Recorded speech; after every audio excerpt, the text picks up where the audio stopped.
Las elecciones internas del domingo pasado tuvieron dos sabores para el Movimiento de Participación Popular.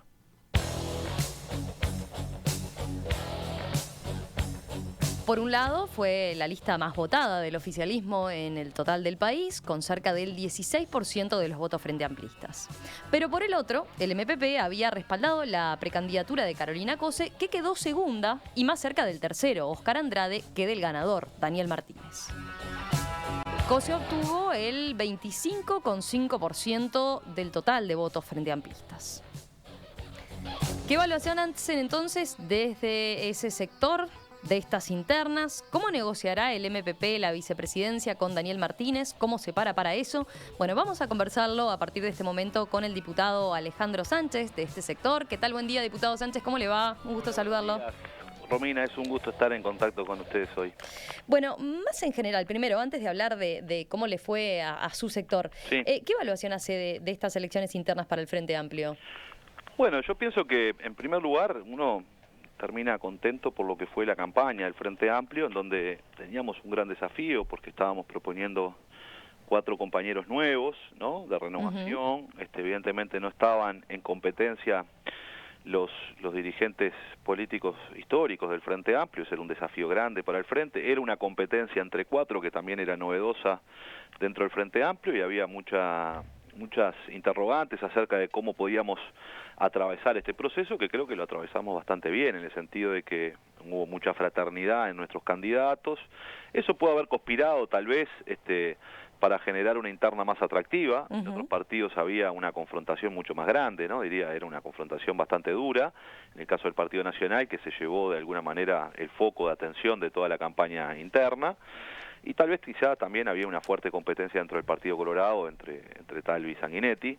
Y en el Frente Amplio se veía una cuestión ahí donde estaban los 4 candidatos participando de todos los actos en conjunto, etcétera, etcétera, sin grandes diferencias a la hora de sus posicionamientos, ¿no? Con lo cual eso es cierto, que ese factor puede haber incidido, ¿no? Se los veía quizás hasta demasiado unidos. Sí, claramente. Lo que pasa es que, bueno, también las internas partidarias de los otros partidos resuelven otras cosas, ¿no? Y entonces generan siempre, naturalmente, mayor competencia. De hecho, yo qué sé, en el interior del país se resuelve quién va a ser el candidato a intendente en esta interna, y también cómo le vaya a cada una de las agrupaciones en las internas de los partidos Nacional y Colorado, se resuelve cómo se va a ordenar la lista de cara a octubre, ¿no? Entonces allí hay como varias competencias, no solo la presidencial, sino otras competencias que tienen que ver con la conformación de lista. Eso en el caso del Frente no se da.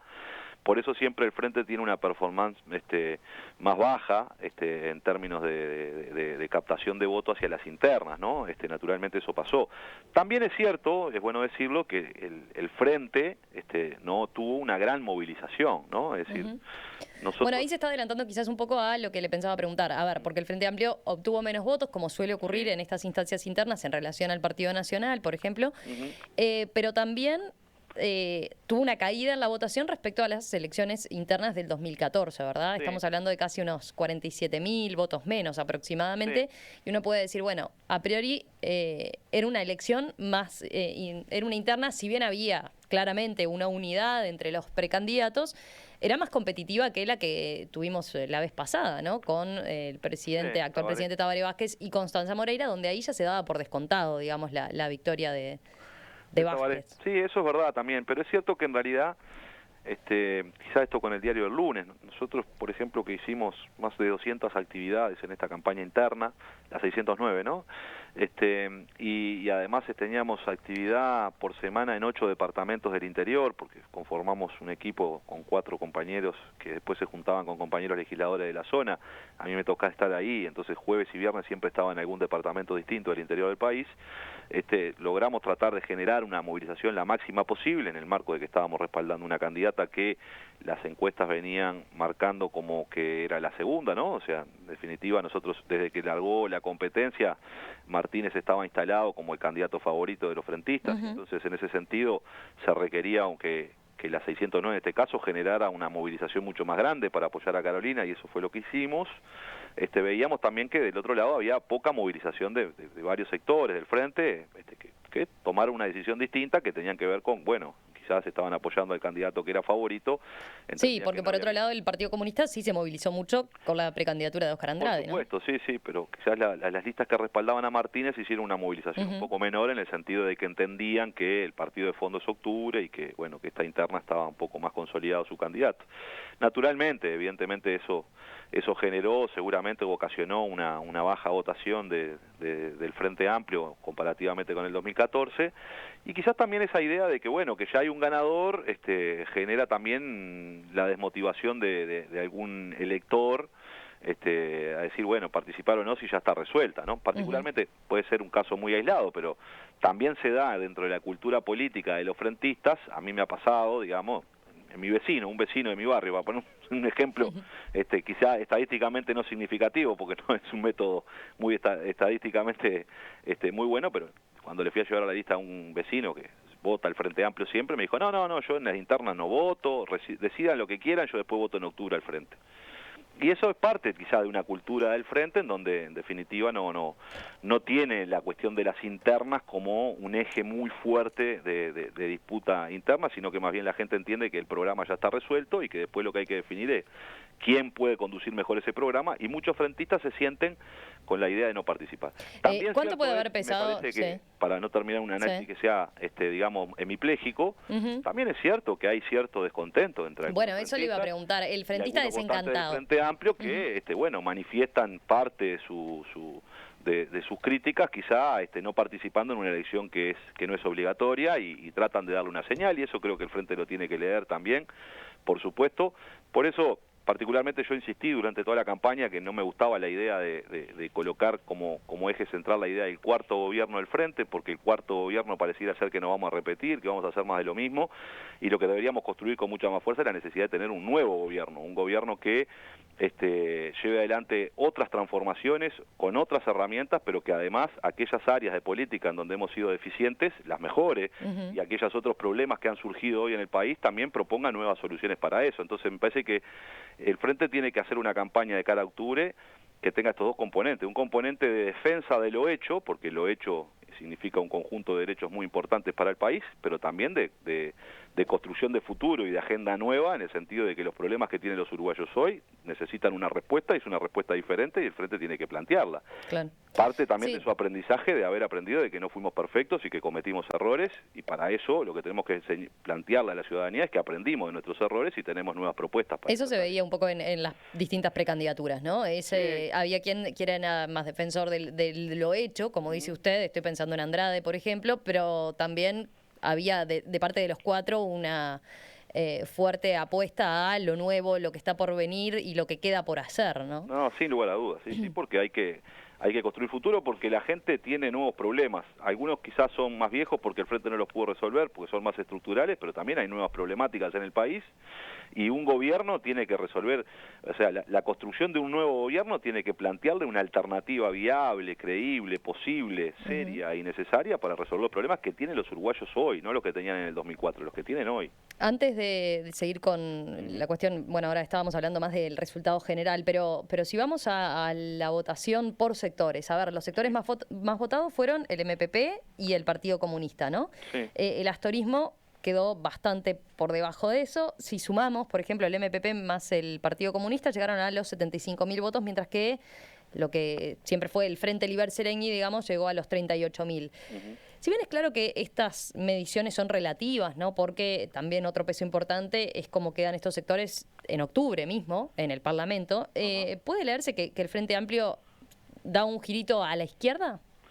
No, primero, a ver, yo creo que a veces cometemos un error, y es interpretar que las internas, primero es una competencia entre partidos, que no lo es, entonces tendemos a comparar los votos de los partidos con los otros para ver quién votó más y mejor, como una especie de anticipo de lo que puede suceder en octubre. Creo que eso no es correcto hacerlo, y en la interna del Frente Amplio en particularmente es menos probable que se pueda reproducir el resultado de una interna hacia octubre. Pensemos en la última interna, donde, por ejemplo, el Espacio 609 fue la tercera fuerza política. Ah, bueno, yo le iba a preguntar por eso. Eso fue una novedad. Ustedes, es más, recuerdo que lo habíamos hablado antes, meses atrás, off the record, con usted cuando estaba acá esperando para una entrevista, y usted siempre me citaba ese antecedente. El MPP en la última y en anteriores también, siempre en las internas había salido tercero, y ahora se colocó en primer lugar. Bueno, ahora se colocó en primer lugar, pero lo que... ¿Qué cambió?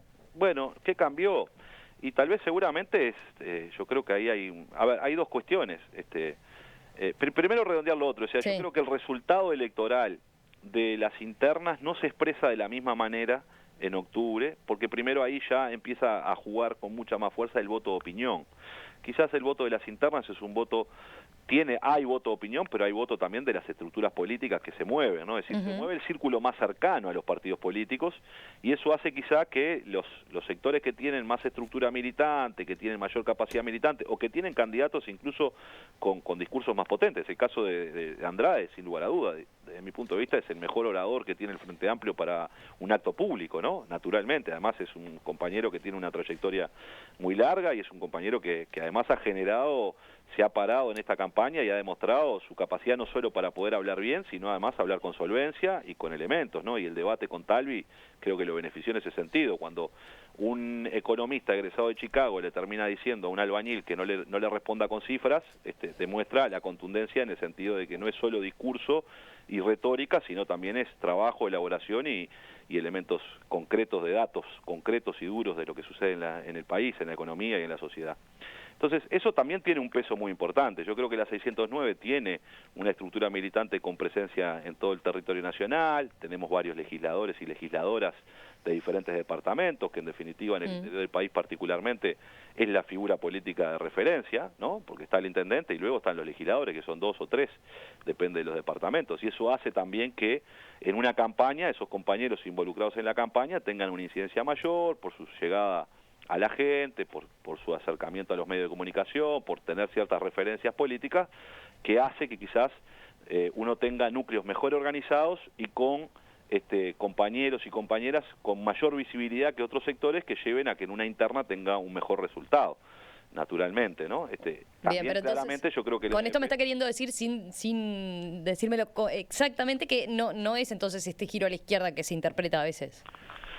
No, yo creo que pesa este tipo de cosas que usted dice, de la militancia y el estilo de hacer militancia y la representación. Por supuesto. Chau. Yo creo que eso siempre pesa, y creo además que el Frente Amplio es síntesis, o sea, es como cuando se discutía, bueno, el gobierno de Tabaré Vázquez tiene una bancada mayoritaria del MPP, entonces eso lo... Bueno, pero el MPP ha sido la bancada mayoritaria en los 3 gobiernos del Frente Amplio, y eso lo que ha hecho simplemente es tratar de demostrar cierta adhesión de la ciudadanía, particularmente a Mujica y a la 609, pero eso no ha significado un condicionamiento de ningún gobierno, sino la construcción de propuestas que impliquen la síntesis frente amplista, porque el Frente Amplio es una propuesta unitaria. Nosotros siempre decimos que somos la minoría mayor, es decir, somos el sector más votado, pero en términos porcentuales somos el 16% ahora del Frente Amplio, o el 30% del Frente Amplio cuando fue en octubre pasado. Entonces eso... hay que construir posiciones que son del Frente Amplio, no posiciones de mi sector, porque el que gobierna es el Frente y gobierna con una diversidad de miradas y una síntesis que tiene que integrar las propuestas de todos, porque esa es la manera de avanzar. Entonces yo creo que salimos muy bien de esta interna, el Frente Amplio, más allá de este elemento donde ha caído en su intención de voto, ha salido muy bien, ha pasado bien la prueba, llevó adelante candidatos nuevos, distintos, que los posiciona públicamente. Bueno, si le parece, hacemos una breve pausa y enseguida le pregunto de eso. Decíamos, votó mejor el MPP en relación a la interna pasada, quedó en primer lugar, pero me gustaría preguntarle del otro, de la precandidata que apoyaron y qué evaluación hacen de eso. Dale. Esta mañana aquí en Perspectiva estamos volviendo a la campaña electoral desde el ángulo oficialista. El MPP fue el sector por un lado más votado, pero su candidata, Carolina Cose, quedó lejos del primer lugar. ¿Qué lectura se hace de ese aspecto, de ese resultado? ¿Cómo negociarán con Martínez de aquí en adelante, con el peso que han ganado en la interna? ¿Qué puede pasar con la vicepresidencia? Bueno, de eso estamos conversando con el diputado del MPP, Alejandro Sánchez.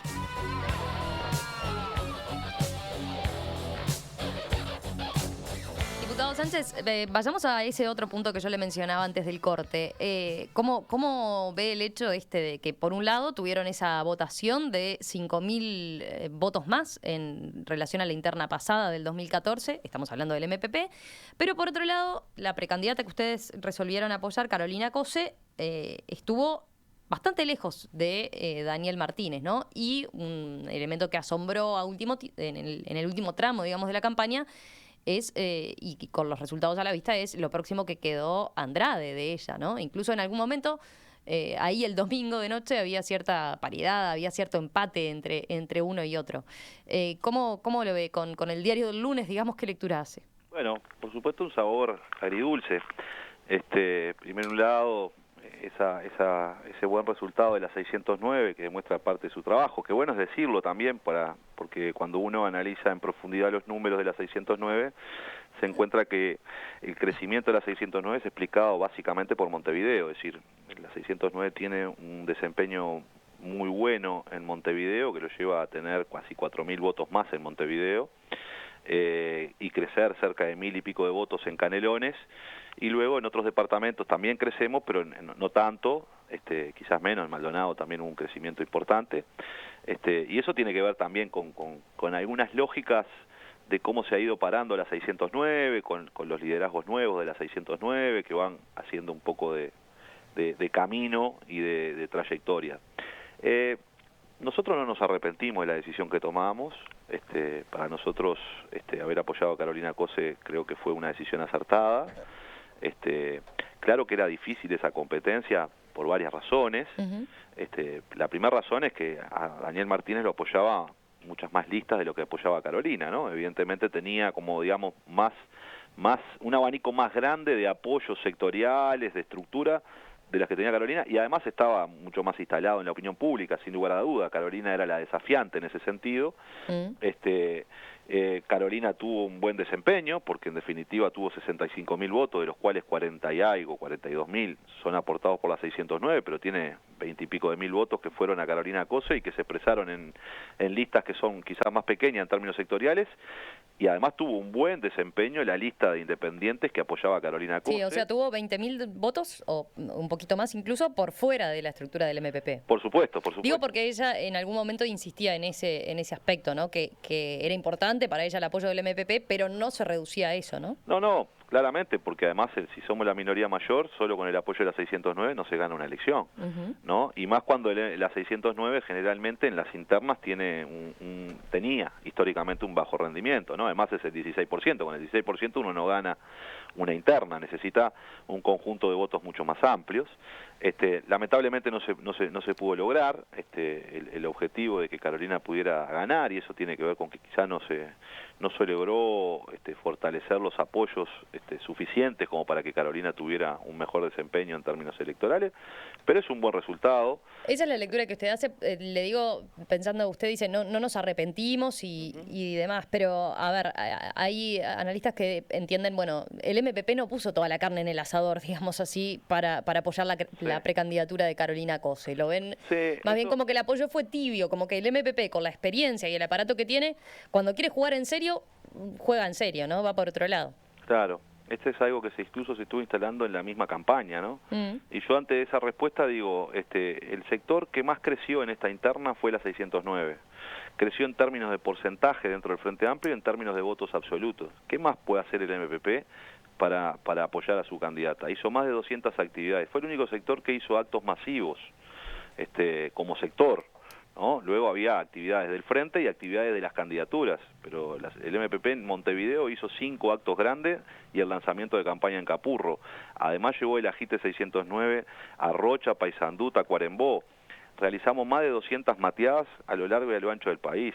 Particularmente a mí me tocó una de las responsabilidades de estar trabajando en el interior, donde miércoles, jueves y viernes estaba en diferentes departamentos todas las semanas. ¿No? Pero a ver, 8 departamentos por semana, una movilización de esa naturaleza. Trabajo en feria, o sea, la 609, es más, digo más para tuvimos presencia no solo radial, sino en la televisión, cosa que la 609 en una interna nunca hace. Pero a ver, pero por el otro lado hay comentarios, por ejemplo, como los que hizo el expresidente José Mujica, entrevistado por Canal 4 el domingo pasado, dijo que habían elegido a Cose como precandidata porque está este asunto de la mujer. Ahí no pareció un respaldo fuerte ni convencido. Bueno, está bien. Mujica siempre tiene declaraciones ambiguas, ¿no? Es parte de su característica. Ahora, Mujica tuvo presencia en los actos que nosotros le llamamos ajite, en Montevideo, en los 4 ajites estuvo en Tacuarembó, estuvo en Paysandú, estuvo en Salto, es decir, estuvo en Cerro Largo. Mujica estuvo muy activo en esta campaña y ha respaldado fuertemente a Carolina. Y quizás la forma de decirlo de Mujica también puede dar esa señal, es decir, no es el asunto de la mujer, el asunto es que necesitamos construir una sociedad igualitaria, y la sociedad igualitaria es que tengamos las mismas oportunidades hombres y mujeres, y la historia demuestra de que las mujeres no han tenido siempre las mismas oportunidades que los hombres. Entonces, estamos tratando de cambiar un paradigma que es de carácter cultural, estamos tratando de hacer un conjunto de cosas, eso no se hace de la noche a la mañana, tiene que ver con procesos que son mucho más largos en la sociedad. Nosotros creo que hicimos la opción que teníamos que hacer, era una opción correcta, lo hicimos con alegría, con esfuerzo, con devoción, trabajamos todo lo que pudimos. Te diría que lo que hizo la 609 en esta campaña no lo había hecho nunca en una campaña interna, en términos de su movilización, en términos de los recursos económicos que destinó y en términos de los recursos humanos que destinó para esta candidatura. No se logró concretar. Y usted decía recién, hacía el análisis de, bueno, capaz que nos faltaron otros sectores que apoyaran la precandidatura de COSE. Volviendo a eso, a ese diagnóstico, ¿han pasado en limpio ya? ¿Qué otra deficiencia quizás tuvo la precandidatura de Carolina COSE? Estoy pensando, por ejemplo, ¿le hizo mal el debate con Jorge Larrañaga? Bueno, yo no sé si se le hizo mal el debate con Jorge Larrañaga. Creo que lo que terminó sucediendo en ese debate es, bueno, que no fue muy debate, ¿no? Más bien trató de expresar, cada uno expresó su posición, su opinión, quizá hubo poco intercambio de opiniones entre los que estaban debatiendo, los que estaban allí. Creo que Carolina logró expresar sus ideas centrales, con respecto a qué es lo que ya estaba viendo hacia el futuro, trató de hacer un esfuerzo por hacer propuestas, ¿no? A veces paga poco el hecho de hacer mucha propuesta, y capaz que a veces se valora mucho más la confrontación y la discusión de confrontar contra el otro, y no tanto ser más propositivo, mirando hacia otros temas. Pero bueno, ahí se le cuestionó también lo que podría decirse la falta de espontaneidad por el hecho de que en algunas ocasiones se apoyó mucho en lo que llevaba leído o en las frases esas que utilizaba como eslogans para terminar cada una de sus exposiciones, ¿no? Sí, puede ser. Y al no escuchar también la réplica, o sea, tenía momentos para hacer una réplica y seguía con lo que ya venía con un discurso predeterminado.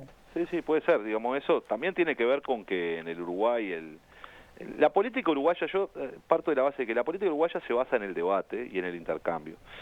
No estábamos acostumbrados a tener debates organizados específicamente con candidatos y precandidatos. Hacía más de 20 años que no había debates en el Uruguay de presidenciables. Y yo creo que eso llevó a que estos debates estuvieran excesivamente, fueran demasiado formales, con un esquema demasiado riguroso en el debate, quizás está muy frío muchas veces, y que además hubiera como una motivación de los candidatos, más que debatir, tratar de aprovechar la oportunidad para expresar sus ideas debido a que estaban convocando una alta audiencia. Y eso fue en detrimento del intercambio político de argumentos, y eso puede ser un elemento que no haya ayudado, digamos, a los candidatos que se propusieron, en este caso a Carolina, la puede haber perjudicado. Pero bueno, me parece que es un conjunto de cosas más amplias. ¿Qué otro elemento? Yo le mencionaba lo del debate, pero ¿qué otro elemento puede haber incidido? Naturalmente yo no tengo un análisis muy profundo de qué es lo que terminó sucediendo. Tal vez le faltó, Carolina es una de las candidaturas que quizás tuvo menos presencia de publicidad, para poner un ejemplo, ¿no? Quizás le faltó... Sí, ella lo manejaba como un atributo, resaltaba, digamos. A ver, a veces la vieja necesidad te lleva a que no tenés otro remedio, que es un atributo el tema de no tener recursos económicos, está bien, pero también contar con recursos económicos siempre te va a ayudar y te va a potenciar. Y quizás esa menor exposición, es decir, publicarteles había muy poco, propaganda televisiva había relativamente poco de Carolina, es decir, era una campaña que no tenía grandes recursos económicos, y quizá eso le restó cierta visibilización para que la conocieran más, para que escucharan más sus propuestas, y eso puede haber sido un elemento que estaba arriba de la mesa. Y yo creo que también hubo un elemento que para mí tiene su peso, y esa Carolina COSE tuvo que pasar muchas pruebas, ¿no? O sea, como siempre había un test que hacerle a Carolina Cose, eso tiene que ver mucho con quizá era la única mujer. Hay que ponerlo. ¿Usted coincide con eso que ella dijo en algún momento de que la inviabilizaban y inviabilizaban sus propuestas por el hecho de ser mujer? Sí, yo creo que en algún momento puede haber pasado. Primero, Carolina tuvo que pasar el filtro de si tenía convicciones feministas o no tenía convicciones feministas. Segundo, si efectivamente la apoyaba. Después, en plena campaña, todo el debate acerca de cuánto apoyo tenía de la 609 o no. Entonces, como que siempre estaba pasando pruebas si podía entrar en la arena política porque supuestamente era demasiado técnica y nunca había estado en la arena política, luego si efectivamente tenía respaldo suficiente, después si efectivamente tenía cierta perspectiva de género, más allá de su condición de mujer, si tenía cierta perspectiva de género, después ya en el medio de la campaña la discusión era buena, sí, pero el MDP no la apoya, y entonces tiene ese problema, después en algún momento era no, al final es una candidatura muy 609 y es todo rojo y negro porque es el único apoyo que tiene. Es decir, en realidad, creo que esto hay que ponerlo arriba de la mesa, probablemente su condición de mujer le jugó un elemento negativo en esto porque siempre era la que tenía que demostrar que tenía las condiciones para estar en carrera y a los candidatos hombres no se los cuestionaba de esa manera, es decir, estaban en competencia, se los escuchaba, está bien, está mal, está esto, está lo otro, me gusta más, me gusta menos, pero no era como que todo el mundo le estaba haciendo un escrutinio para ver si pasaba o no pasaba el test. Eso pasa mucho porque eso también es un reflejo de una sociedad, en definitiva, donde dice, bueno, a ver, ¿qué condiciones tiene una mujer para estar allí? Y esa misma pregunta no se hace con los hombres, se lo toma con mayor naturaleza que los hombres tengan lugares de representación y ocupen lugares de representación política y estén en los primeros lugares, como que se naturaliza mucho más porque es parte de una sociedad que básicamente tiene todavía componentes machistas y patriarcales que lleva a que siempre a la mujer, en cualquier ámbito, siempre a la mujer se la mira de arriba abajo y se le hace un examen riguroso para ver si está en condiciones o no. Yo creo que eso le puede haber jugado en contra también a Carolina, naturalmente, en esta campaña. Le propongo hablar ahora sí de otro aspecto, del rol que va a jugar Carolina Cose de ahora en más, del oficialismo. ¿Cómo van a hacer jugar, cómo van a hacer pesar esos votos para la definición de la vicepresidencia? Bueno, yo me planteo, nosotros por lo menos esa siempre ha sido nuestra actitud, aunque a veces no es la lectura pública que se realiza muchas veces. Nosotros siempre hemos intentado poner todo nuestro esfuerzo, nuestro empeño para apoyar al Frente Amplio a que tenga las mejores condiciones para transitar una etapa electoral de esta naturaleza que es muy competitiva. Por tanto, no es una frase hecha el plantearnos de que nuestro objetivo está en octubre, que no retrocedan los cambios en el Uruguay y no la discusión de cargos. La discusión de cargos es secundaria. Lo ha sido secundaria para la 609 en todas las oportunidades y para nosotros lo importante es el proyecto. Entonces, en ese sentido, vamos a tratar de construir y trabajar junto con los compañeros del Frente Amplio, primero para tener la mejor propuesta electoral para el Frente Amplio, porque es muy importante esa situación. Por supuesto, eso tiene que tener un componente claro.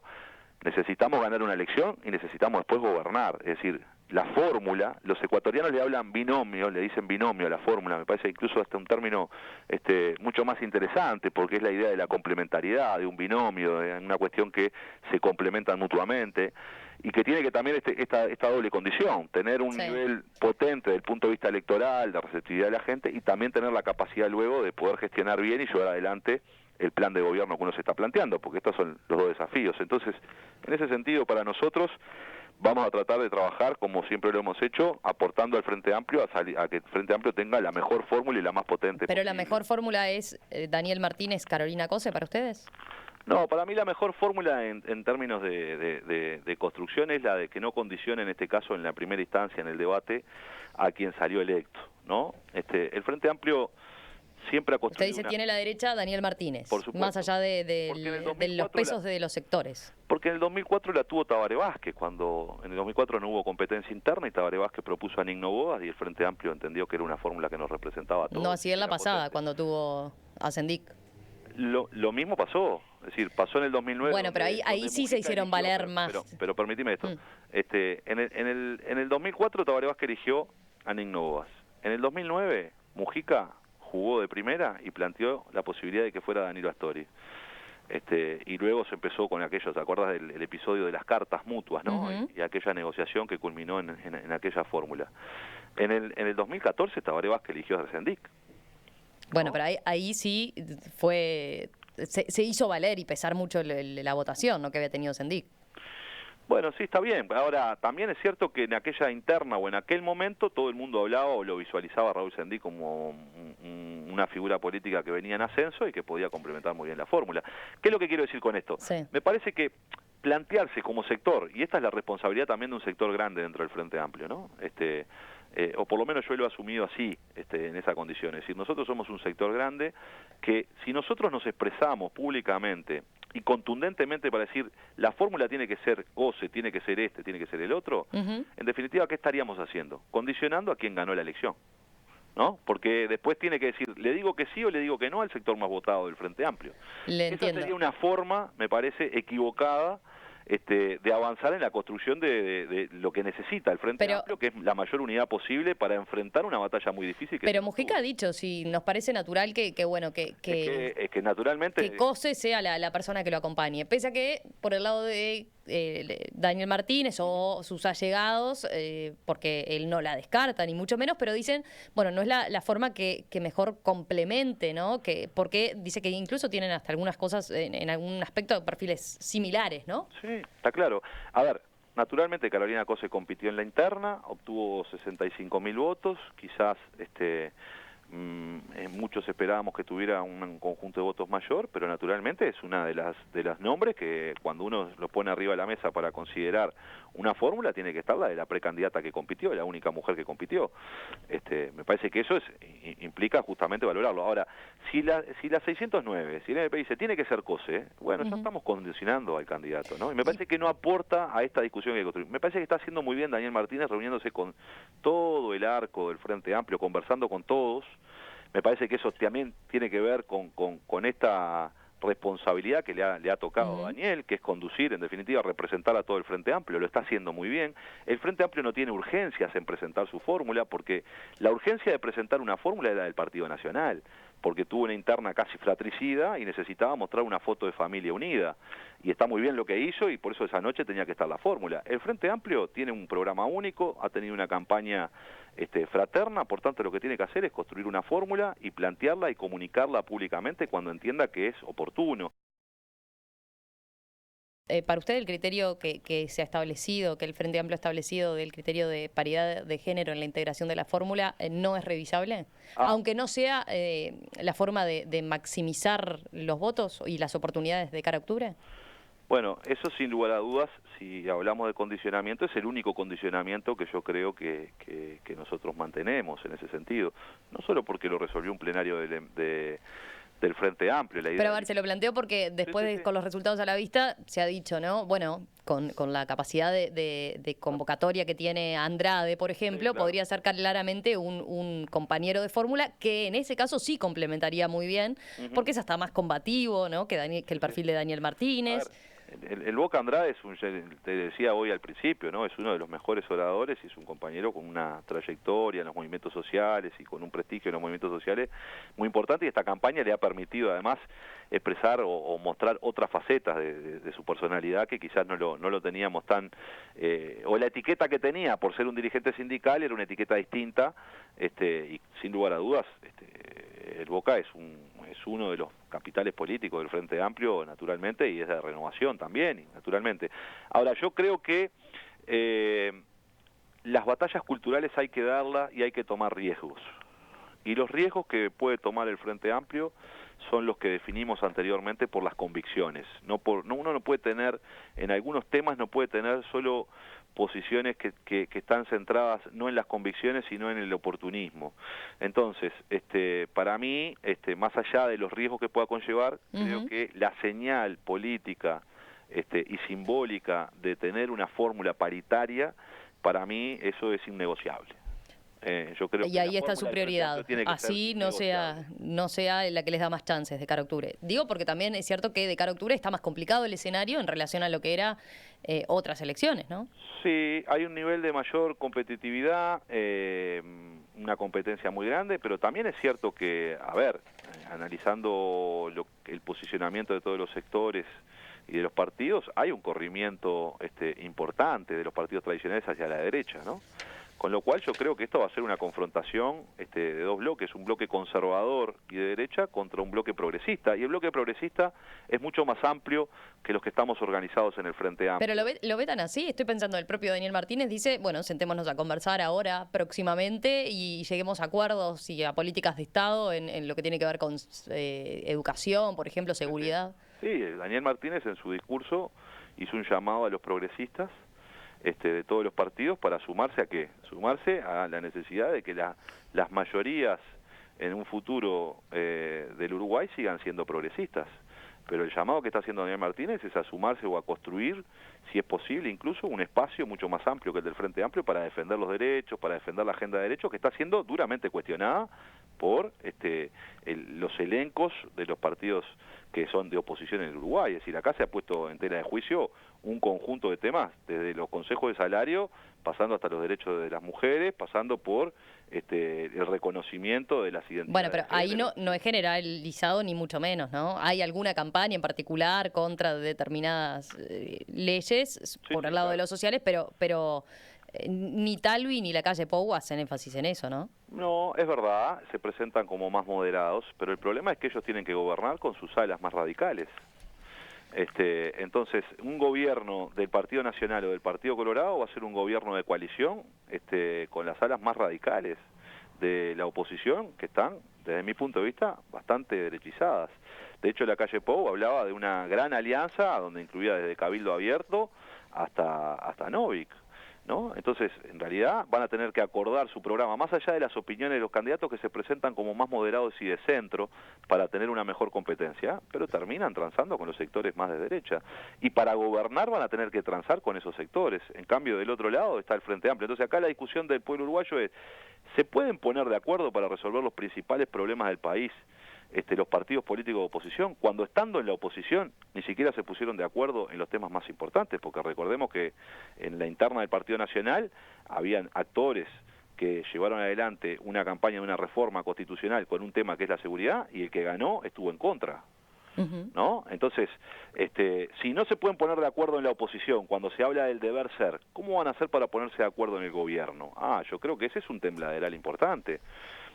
Sanguinetti perdió la interna del Partido Colorado, pero Sanguinetti tiene el 30% de la interna del Partido Colorado, ¿no? Entonces, ¿cómo hacen los partidos tradicionales para poder construir acuerdos que le permitan conducir el país para resolver los principales problemas del Uruguay? No, yo creo que los uruguayos van a tener que decidir entre una coalición de partidos o un partido de coalición. Y el partido de coalición se llama Frente Amplio, que puede nuclear a los frentistas, pero a los progresistas en un sentido mucho más amplio, que los puede nuclear en un gobierno que sí tenga muchas más certezas y seguridades para conducir los destinos del país, en el medio de una tormenta tropical en la cual estamos, porque la región está prendida a fuego, ¿verdad? El mundo está prendido a fuego, con lo cual la decisión sobre cuál es el futuro gobierno es una decisión que tiene que contemplar ese contexto regional, internacional, y las posibilidades de tener un gobierno que pueda conducir eso con la mayor unidad posible y la mayor cohesión posible. No veo que del otro lado haya cohesión como para poder conducir los destinos del país. Alejandro Sánchez, diputado del MPP, Frente Amplio, muchas gracias por estos minutos esta mañana aquí en Perspectiva. Romina, te dejo un beso grande. Chau, chau.